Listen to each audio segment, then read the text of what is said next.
Tell me something good.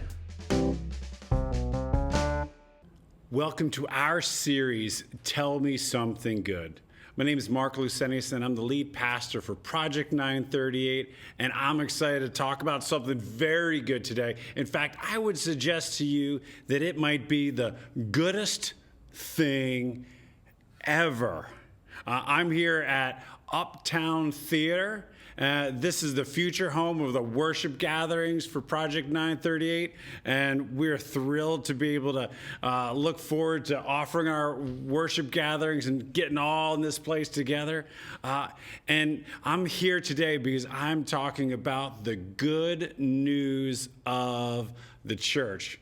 Man, it's been warm this week. I've seen crocuses. I've gotten outside. There's so many exciting things right now. We have like vaccines on the way. So many good things, but I'm telling you, in fact, I will defy you. There is nothing that has ever been better for the world than the local church. Let me make my statement again. There is nothing that has ever been better for the world than the local church. In fact, I defy you to bring me something that's been better. I will take all my stupid amount of credits, all my books, all my degrees, I give them back if you can find me something better. And you might be like, well, wait a second, what about hospitals? They're pretty awesome, right? Well, who invented hospitals? Christians from the church. What about literacy? Literacy changed the world. Who has brought literacy to the world? Missionaries of the gospel sent by the church. What about the civil rights movement? The civil rights movement has been so important. The foundation for any claim in this world and on this globe, the only foundation for any sense of the value of human dignity and rights all comes back to the teachings of Scripture, particularly the teachings of Jesus and the Judeo-Christian ethic. All civil rights comes back to Jesus' teaching. All right, how about democracy? Democracy has been very, very good for this world, right? What is democracy built upon? The foundational understanding and the belief in just absolute human dignity matched with an understanding of total depravity. You do not have those things without the gospel for which the church is the steward of. Find me something better than the local church. There is so much broken about this world. And yes, there is an awful lot broken about the church. And the church has made and continues to make mistakes. But today, I want to convince you that there's nothing better in this world than the church. And the church is Jesus' plan A for how the world will be restored. Yes, this world is broken more than anything else, but I'm telling you, Jesus has a plan, and the plan goes straight through the church. So let's listen to Jesus himself. We're gonna read from the Gospel of Mathew today, and I want you to hear how Jesus thinks about this topic. All right. So when Jesus came to the region of Caesarea Philippi, he asked his disciples, "Who do people say the Son of Man is?" They replied, "Some say John the Baptist, others say Elijah, and still others Jeremiah or one of the prophets." "But what about you?" he asked. "Who do you say I am?" Simon Peter answered, "You are the Messiah, the Son of the living God." Jesus replied, "Blessed are you, Simon, son of Jonah, for this was not revealed to you by flesh and blood, but by my Father in heaven. And I tell you that you are Peter, and on this rock I will build my church, and the gates of Hades will not overcome it."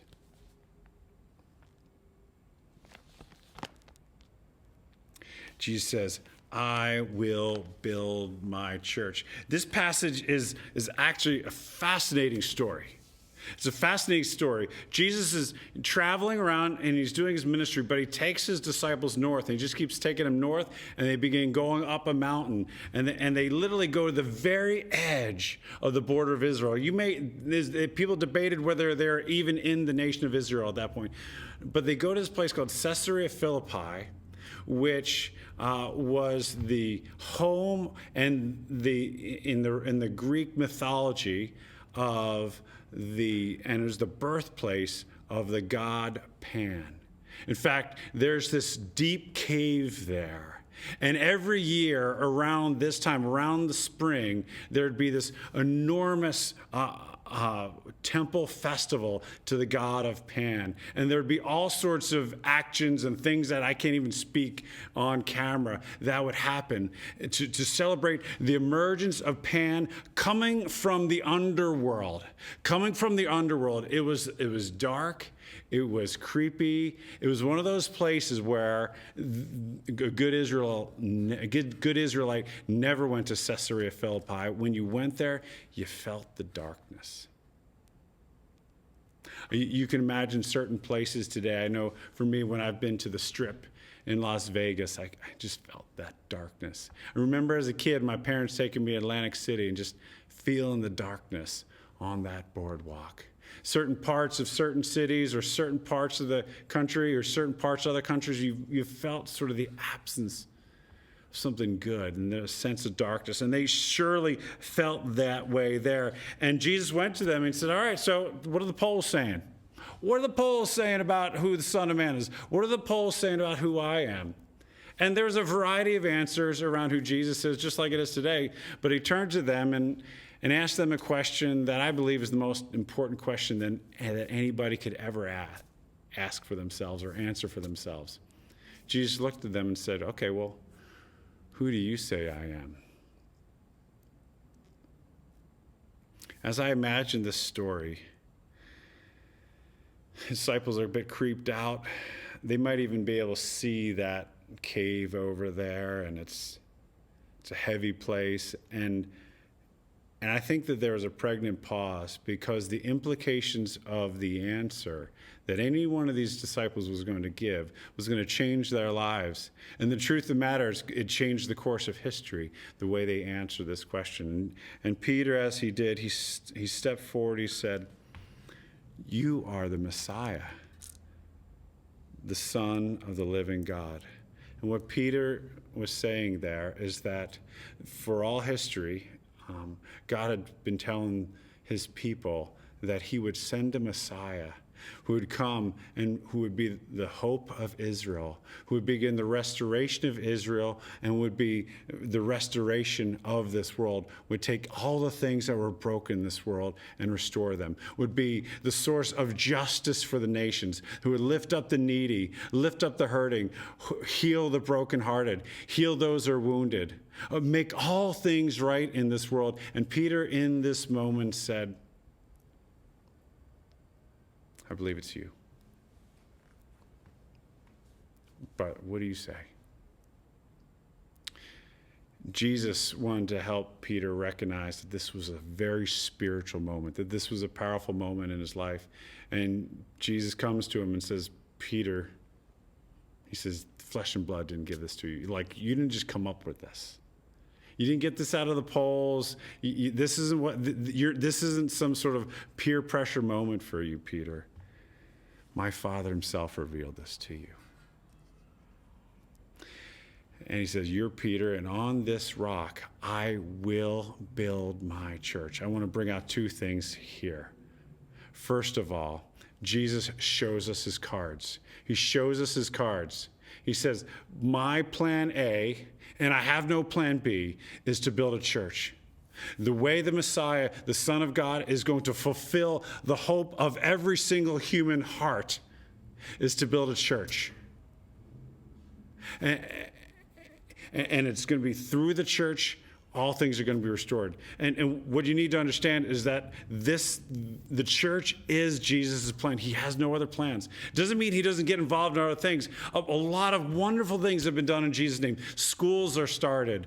Educational plans have been started. Nonprofits have been started. Wonderful things have been done for the poor. Wonderful things have been done for justice and for the goodness. Many evangelistic campaigns have happened. So many wonderful things have happened in Jesus' name, but Jesus' primary focus is to build his church. I remember when I was a business major at the University of Delaware, and I was trying to figure out what I wanted to do with my life. I had all these ideals. I was like, I'm going to change the world. And I realized I wanted to go into ministry. And as I started thinking about it, I was like, well, I'm not too sure what I could be. And what I really want to do for my life is talk to people about Jesus. So, and I know I can't be a pastor. So what's there left? Is like, well, I heard about missionaries. I'm like, okay, I'll be a missionary. And I'll be a missionary in the Muslim world because, look what they do to women. And they're so angry. They need Jesus. I'll go there. Nobody else wants to go there. I'll do that, right? And so I started doing research, and this is over several years. And I started thinking, okay, what are the different things missionaries do? They do a lot of things. They help people with their physical needs. They help with Bible translation. They help with, they help people, they introduce the faith. Sometimes they'll run different technology things. There's all sorts of things that a missionary can do. But almost all of them contribute to one aim. The best thing a missionary can do, the best thing that anyone can do for a community is to establish a church there. Nonprofits and causes will come and go. Political causes come and go. Different projects have a beginning and end, but the church is the one thing that can extend the faith from one generation to the next. The church is the one thing that can move from one culture to the next. Can extend leadership from one generation to another generation, can help new people come into the faith and help new people come up in the faith. And the church, if you can go into a place and establish a church, then you know you've given that community a gift that will last a long time. About 25 years ago, one research study did a study as to how much contribution, if you put a financial number on the contribution the average church made towards their community. Your typical church of 100 people, and if you just put their human services value into a number, the average church, this is in the 90s, produced $177,000 of value into their community. So every single year, you can't replace that kind of impact. The church is how Jesus has extended the faith from one generation to the next.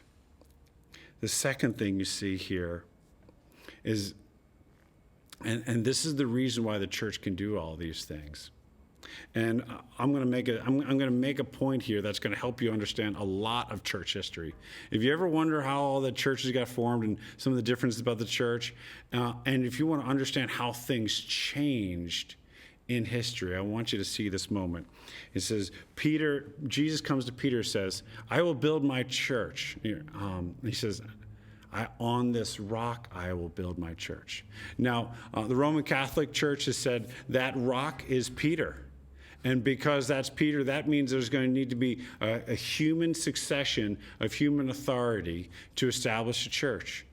And so in the Roman Catholic Church, the authority rests with the church, and they proclaim the gospel.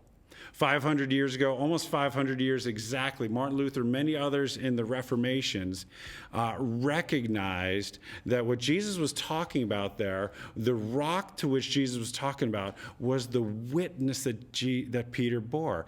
Peter said, look, I believe that you're Jesus. You are the Messiah. You are the Son of God. And the church is created by the message. The church is created by the witness. The witness of Peter is the rock upon which the church is formed. Our witness is what builds the church. To put it in very, very clear terms, the gospel makes the church. The church does not make the gospel. The gospel creates the church. The church does not create the gospel. The good news is in who Jesus is. And when Jesus starts changing lives, what happens is when two or three are gathered, well, there he is among them. You have a church, right? Churches formed around changed lives, around how people have had their lives changed by Jesus. When they recognize the simple good news message, it's an announcement of what's happened in history, that the Son of Man has come, the Son of Man has died on the cross and has been risen from the dead and now has defeated death and sin and all of its antecedents, everything that goes with it. And now there's an overturning of all of those things happening. That is the good news to which the church announces. And when people get attached to that, they come around that. This does a lot of things. For one, the church isn't dependent on humanity. The church isn't dependent on human leadership. Why? Because it's dependent upon the message of the gospel. And the message of the gospel keeps going forward. In Colossians 1, as the story plays itself out, sure enough, more and more people begin hearing about Jesus, and more people begin talking about it, and more churches begin to get formed all throughout the Roman world. Paul is writing to one of those churches. He says to them, in the same way, the gospel is bearing fruit and growing throughout the whole world, just as it has been doing among you since the day you heard it and truly understood God's grace. That was true then, that the message of the gospel was growing and bearing fruit. Hear what he did not say. He didn't say the church is growing and bearing fruit. And yes, the church was growing and the church was bearing fruit, but the church, the message wasn't dependent upon the church was dependent upon the message. And wherever the gospel goes, it creates the church. And this is the advantage that it gives, is that what that means is not dependent on human leadership. It can cross cultures and it can extend from generation to generation. Nothing can stop it. It becomes very, very flexible. And that's tremendously important because in changing times like the ones we are in, when all the culture forms begin changing really, really fast, what ends up happening, it becomes difficult for institutional churches to change with them. But if it's not about the institution, it's about the message, the church can conform to meet the needs of every single generation, every single culture, based upon staying true to the message. One of the things we are committed to as a church, as a new church, is planting churches. We are a church that planted, and we helped plant another church up in Exton, Experience Christian Church. And when we planted, we partnered with an organization called Stadia Church Planting.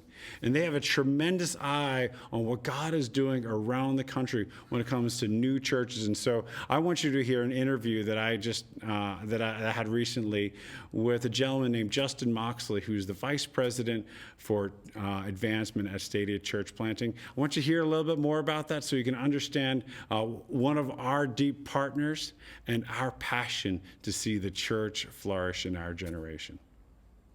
What we want to do now is give the folks of Project 938 some insight into what Stadia Church Planting is. You have been a partner for us in planting Project 938, but we are a partner with you in planting churches around the United States and around the world. So maybe, Justin, could you just tell us maybe just a little bit about yourself and what Stadia Church Planting is all about? Yeah. Well, first of all, Project 938, you have a friend in Kansas City, that's where I live, who has prayed for you before you were even there. I've worked for Stadia for a number of years. I was a lead pastor of a new church back in the day. And Stadia has been around for about 17, 18 years now. And what we do is we help new churches start. We serve as the kind of that coach, supporter, encourager, challenger, a friend, cheerleader that says, hey, you can do it and we can help. Give us like an overview of like the process of when do you get involved with a church plant, and what are the things that you will do to assist that church plant in coming to maturity, and what's been your success rate? Yeah, well, I'll give you a little backstory here. So some of you are thinking to yourself, okay, church plant, we're in a church plant. What's the concept of this and why do you do this? Well, the reality is that over the next 70 years, the US population is going to grow by 100 million people. And during that time also, they were predicting pre-pandemic that about 3,700 churches would close their doors every year.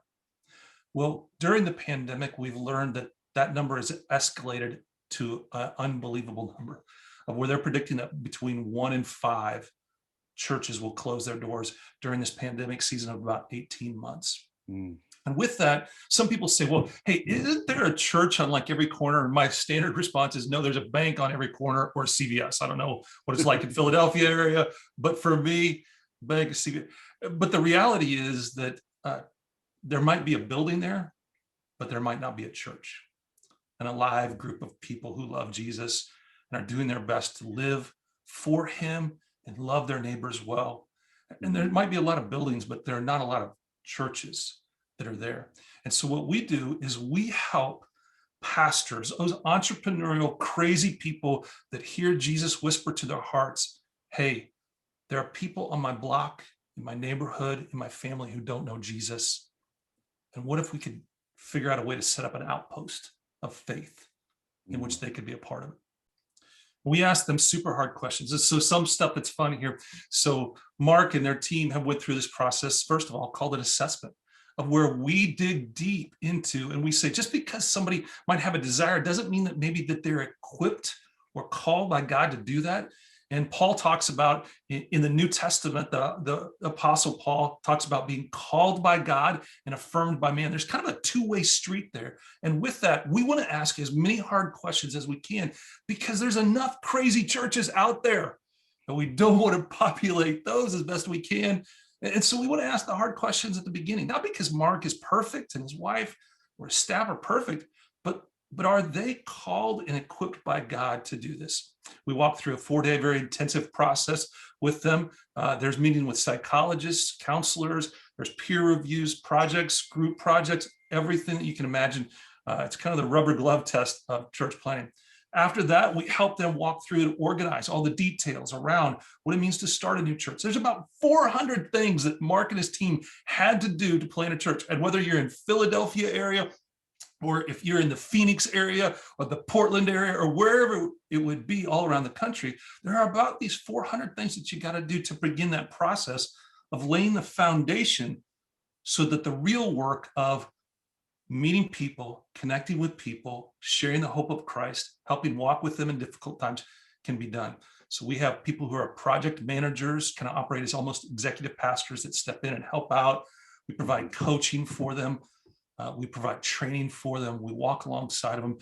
Some people might think of us as almost like a business accelerator, but for new churches, a faith accelerator for those churches that are there.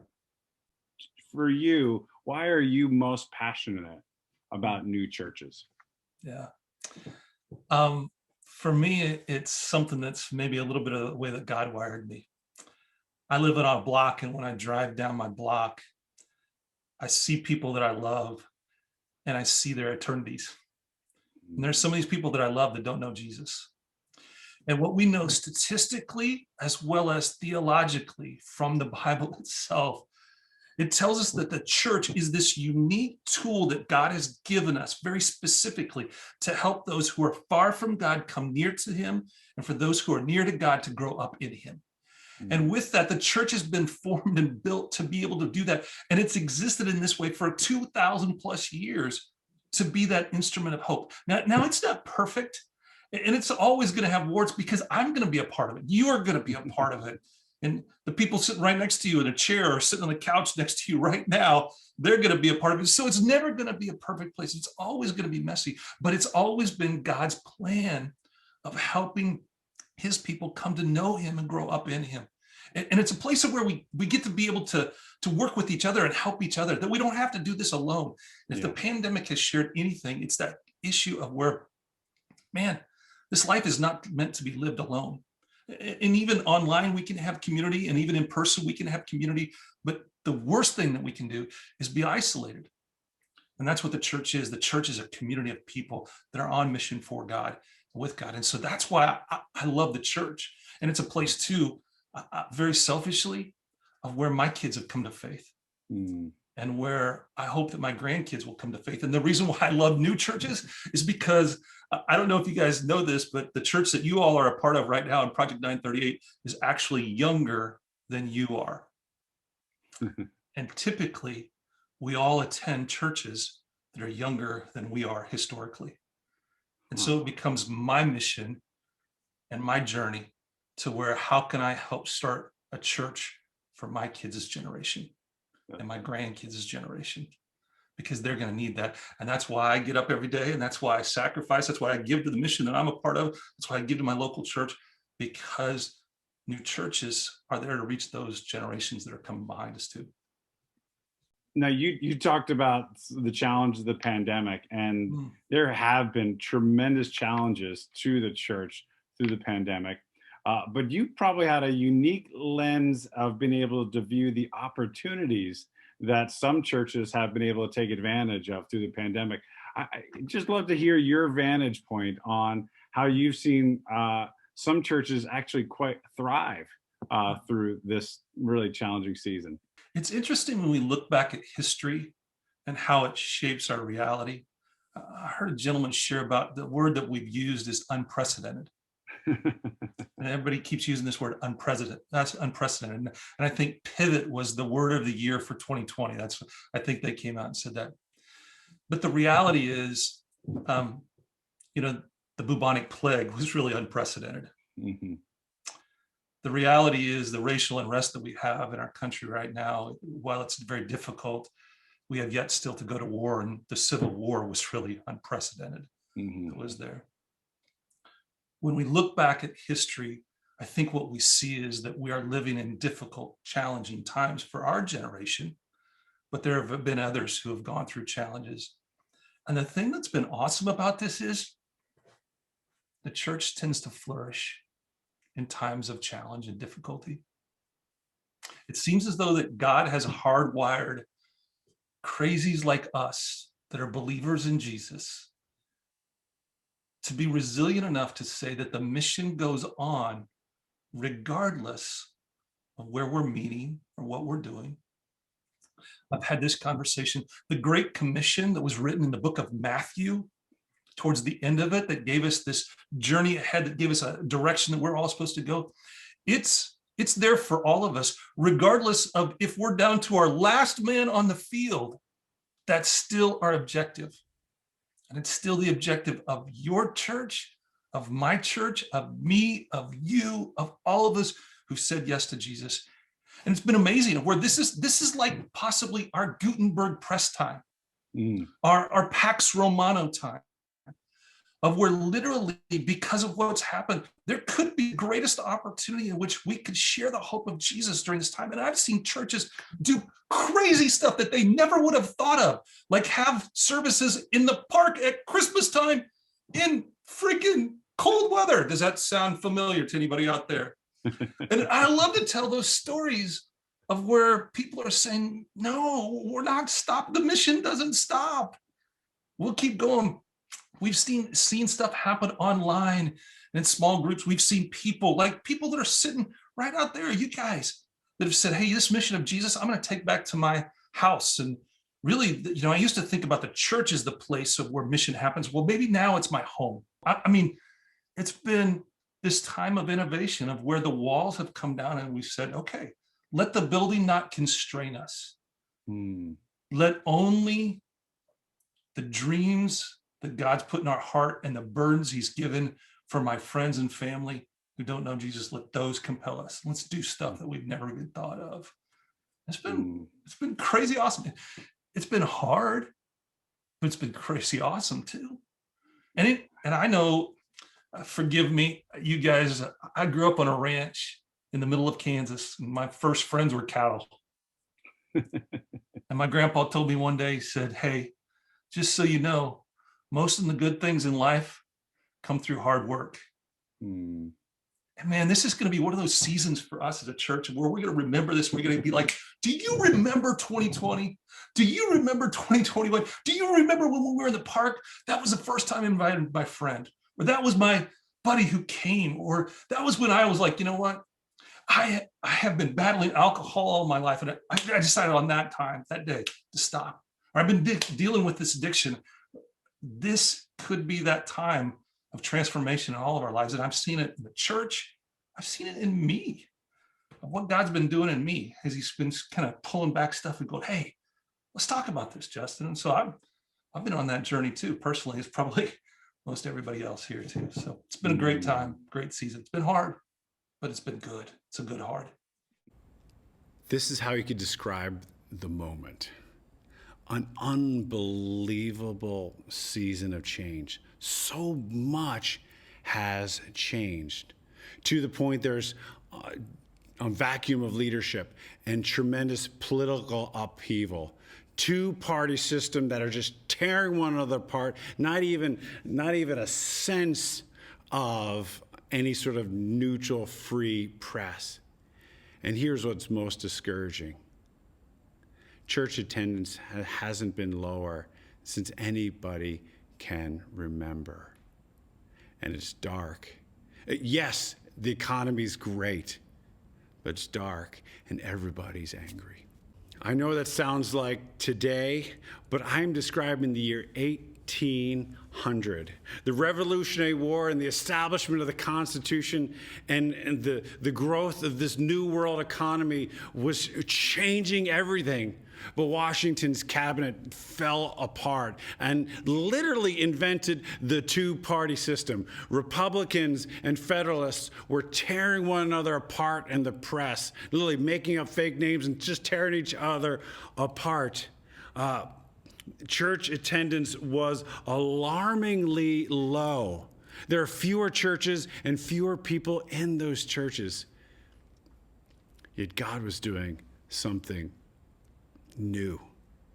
The 19th century would end up proving to be the most powerful advance of the gospel and churches ever. Leveraging new technology and a new awareness of the world, a church planting movement in the 19th century changed everything. There was this new form of church partnership. It was radical. It was blowing people's minds. It was called denominations. And it was led out by these radicals, these risk takers who inspired a movement, people known as Methodists with their methods, and Baptists with their baptisms, right? And these men and women of faith began starting new churches throughout the United States. It changed the United States complexion. Church attendance grew and grew and grew. And the culture of the United States changed so radically from where it was in 1800 to such a place where by the end of the 19th century, there had never been a surge of missionaries sent throughout the world ever. Then right there, from the United States, out of the movement that happened in the beginning, it seemed quite dark. And if you were just a regular guy in 1800, just reading the newspaper and just hearing these two parties tear one another apart, you might have no idea that heaven was up to something absolutely different than what he was reading about. See, heaven doesn't track our 24-hour news cycle. Heaven works and moves from generation to generation, from culture to culture. Jesus said that heaven celebrates every time one person turns their heart back to God. The day we launched was Super Bowl Sunday, and it was the day the Eagles won the Super Bowl, and we had an awesome party that night. Philadelphia had an awesome party that night. In fact, the night before, that Saturday night before, knowing that the Eagles might win, the Philadelphia police officers began greasing poles where there were street lights to protect people from thinking that they should climb up the street light poles when they got drunk, which in my mind is the very thing that would cause drunk people to climb up street light poles when they get drunk. Anyway, well, I believe that every time there's a new church, heaven greases the poles. Because every time there's a new church, you can almost count on people finding their way back to God. Since Project 938 began, dozens and dozens of people have found their way back to God. Because of your faith, because of your giving, because of your generosity, because of your serving, because you said, hey, I'm in. Dozens and dozens of people are on their way to heaven that weren't before. Dozens and dozens of people have changed their path because you cared and because you love them, because of how God's touched your heart, and now God is touching their heart. Why? Because of the new church. There's a new opportunity for them to hear the gospel. And we want to see that happen more and more and more. And ironically, here we are again. We are launched as a church, but we kind of need to relaunch. It kind of sometimes feels like we're like a ninth grader that needs to repeat first grade again, because we need to get going. And I can't wait to get in here, but there's a long place from where we are to getting in here. And I'm telling you, if I could, I so wish we could just start gathering together tomorrow. But we don't want to launch and have events again. The church is an event. It's a community of people that love and serve and give to one another. And so here's what we're going to need to do over the next few months in order to realize and launch again to be the church that God's called us to do. First of all, we're going to begin worshiping together and building momentum. And we're going to start just once a month. So start thinking now, who do you want to invite? Who do you want to make sure who is included at Easter? And then again on Mother's Day. We want to activate our ministries and strengthen ourselves to be ready this summer when it's time to start being all together. This means that we have a fully activated and juiced up children's ministry with plenty of adult volunteers who love kids. That we're going to have groups and events for kids. We want to be building out our Together for Westchester team and improving the way we serve our community. We want to build out our small groups. Our desire, and if you wonder what it means to be a part of Project 938, our desire is for everyone who are called home is that you would have a group to grow in and a team to serve with. Because you put all those things together, what will start happening is your life, you're going to start connecting with God's people and experiencing the power of His Spirit to touch your life. So we're going to be building that out over the next few months. And in particular, we're going to be building out some leadership opportunities. In fact, we're putting together an entire new leadership training course for our current leaders and our new leaders to get some new skills and get some new content that helps you connect into our vision and use the tools given to us in Scripture to help people. All right, and just some other good news. We've made some really, in the transition, we've made some really awesome upgrades to our overall infrastructure as a church. You don't get to see some of the behind the scenes things, but I want to share a few of them with you. First of all, we're giving a new position and title to Rachel Short. She is our pastor of community life now, and what that means is she's going to be working under me to build out our entire adult ministry, from outreach to connections to discipleship and leadership development. All of us have seen Rachel's faithfulness and her fruitfulness. We see that she has gifts, and we see how she has trusted God to use those gifts in the life of our church. So here's what I want you to do today, all right? So everybody's got a job responsibility. If you know Rachel in some way, what I want you to do is I want you to send her an email, okay? Don't send her a text message, all right? I want you to send her an email to just confirm what God's doing in her life. Say, like, Rachel, I've seen your faithfulness and I've experienced your fruitfulness. And tell her the ways you've experienced that in your life. And Rachel, here's your job. Your job is to save all of those, okay? You need to save all of those. And when ministry kicks you in the teeth, and it will kick you in the teeth, it's hard, all right?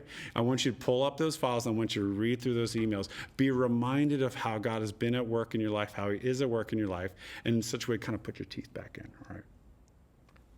Anyway, so we're excited about that. That's great, a new opportunity for leadership. We also have a new operations director joining our staff who's going to do an enormous amount of good in helping to free us up in the things we need to get going. His name is Zach Bennett, and he's going to be mainly behind the scenes, but man, we're really excited about the way he's going to be able to contribute for us. We're also begun the search for the next gen ministry director. We're looking for someone who's going to lead out in discipling and developing the leadership of the next generation of kids and young people coming up in our church. This person is going to take point on student ministry and see to it that we can rock it again in kids ministry like we did before the pandemic. So those are three tremendous steps forward for us. Also, with the next level funding that you've contributed, we have identified and secured a ministry hub for us as a church with expanded office space, a place for small groups, a studio, and a location right in downtown Westchester. Before too long, we'll be able to let you see that and be a part of that.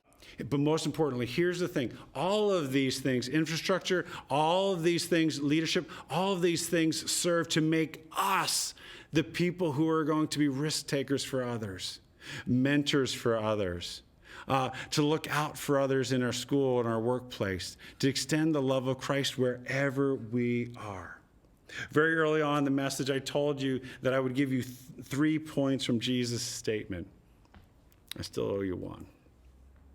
Jesus says, right in front of that cave, that place where people believed that the demon god Pan came out of the ground every year. Jesus said, I'm going to build my church, and the gates of hell will not prevail. There's no pandemic. There's no culture war. There's no sickness.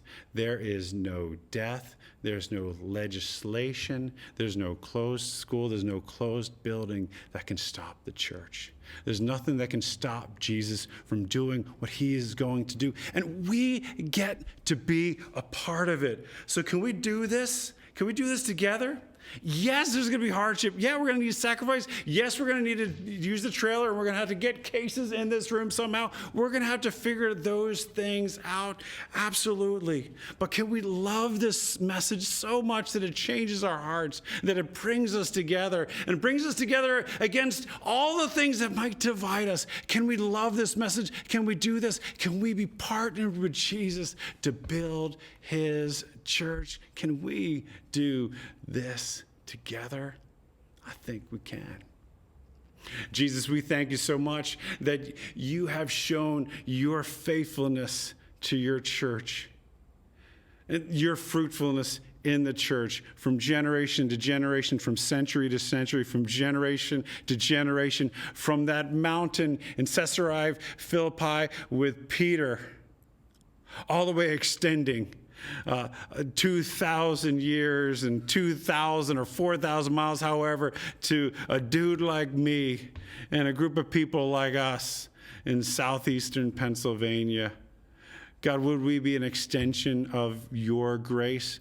Would our love for one another and you radiate in such a way where we are the church you've called us to be, that continues to touch and transform lives? And would you be pleased with it, Jesus? In your name we pray. Amen.